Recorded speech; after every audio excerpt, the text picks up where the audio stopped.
My name is Sandra, and something I love doing is traveling. I would consider myself very passionate about my career.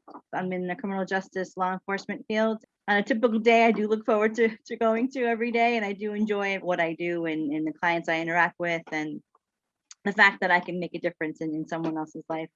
Well, my family is Colombian, so I've been to South America. I still have family there, so we go there from time to time. It's a beautiful country. I also love the Caribbean. I haven't done so much USA traveling. I've been up and down the East Coast, but my goal is to really go out west and kind of see that part of the country. I remember very clearly, like I was in the 7th grade, believe it or not, and we took a field trip to a courthouse and we sat in proceedings and we were able to witness the jury being selected for a case. And I remember thinking how interesting it was and how like fascinated I was with everything that was going on. And funny enough, that's the courthouse that I actually work out of today.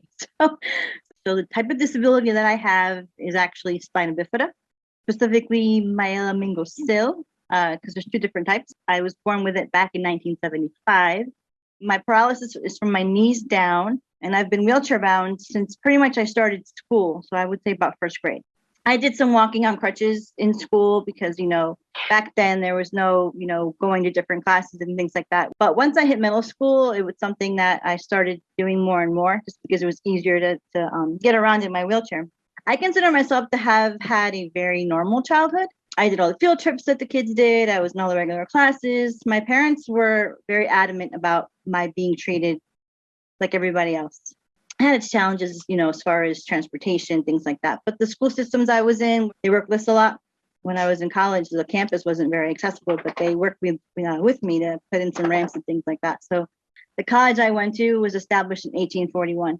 When we had a conversation with their dean, they said, come on in, we're willing to work with you as best we can, etc.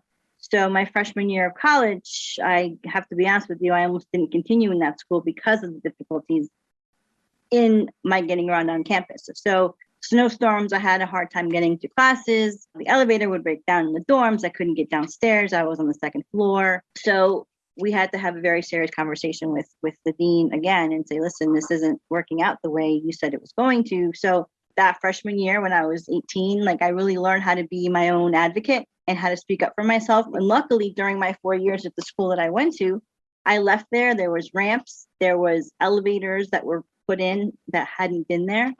So I feel like a little piece of me made a difference in that school because I had really been the first wheelchair bound student that they had. I remember graduating in May 1997, and I think I'd been in the field since basically 1998. In my current position, I've been working for the state for now 17 years. My boyfriend and I, we are in our home now 6 years. We own a house together, and he's in a wheelchair as well. We had to widen up some doorways and put in some portable ramps so that our home is completely accessible to us. We live in a 1-level ranch. And my car, for example, I do drive myself. Got it a couple of years ago. It's my first accessible van through Advanced Mobility and Braun. So I've been loving life with that because before I had to fold my chair and lug it into my car myself. Now with the new system, I hit a button, my ramp extends in the car, out of the car, and then just folds up, and I just transfer into a captain's chair, and I'm able to drive independently as well. We were in training for work, and we were playing this icebreaker game where it's you have to name 3 things, and 2 of them have to be a truth, and 1 has to be a non-truth. So I had said, I've been parasailing, I do horseback ride, and I've been a state employee for 15 years. And that was the lie because I had been an employee for longer. But everybody guessed that I hadn't done either one or both of those other things. But in reality, I've done both. I've been horseback riding on and off since I was, I think, about 6. My parents had me in the program when I was in grade school. And then I started up again as an adult. And I'm actually looking into getting into it again.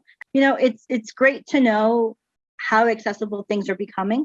Back when I was younger, my parents used to have to maybe carry me around or, lug the wheelchair up steps or what have you to be able to have me enjoy different experiences. But now everything's so accessible and they have these tours that are van ready for anybody in a wheelchair. So it's great. Both my boyfriend and I can take advantage of so many more things that are available that we can do now, as opposed to when we were younger, when we were growing up. Actually, I've told my boyfriend that I want to jump, I mean, like do that plunge from an airplane. That's something I would consider doing. It's a little scary, but I think that's once in a lifetime. Why not? I've actually, through COVID, I don't normally do this, but I've started cooking. And, if my boyfriend and I cook together, that makes it more fun, so that's enjoyable. I don't recall a day in my life that I've ever sat around being upset or sad that I couldn't walk, because I've never known what it's like to walk. But the number one thing that people do ask when they're getting to know me is like, what's it like not to walk? And I always say, well, I couldn't tell you that because I've never known what it's like to walk, right? I'm always asked the question of why aren't you in a motorized wheelchair?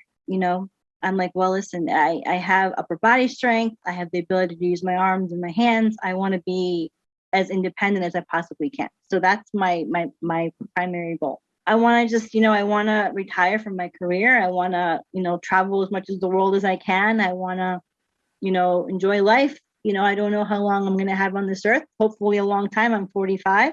My parents were told that I wouldn't live past a year, because back in 1975, when people were born with spina bifida, the mortality rate was very high. So now look at me, I'm 45 years old and still going strong. So I thank God for everything I've been given. I can retire when I'm 48. So hopefully I can take advantage of that, maybe start another career and travel with my partner who's sitting right next to me, get him, to travel the world with me. Well, what really bothers me, for example, in life is if, especially with children out and about, somebody will be like, oh, mommy, like, why is that person in a wheelchair? And they're like shunned to ask that question. And I've actually said in times, like, I don't mind, Joey or Susie asking me why I'm in a wheelchair. I think it's helpful for them and it helps them, understand a little bit better. I try to like put it in terms they can understand, but I feel like the parents are doing the kids a disservice by saying, don't ask, because it feels like they're going to feel like we're not approachable, Well, I would say there's life post-injury.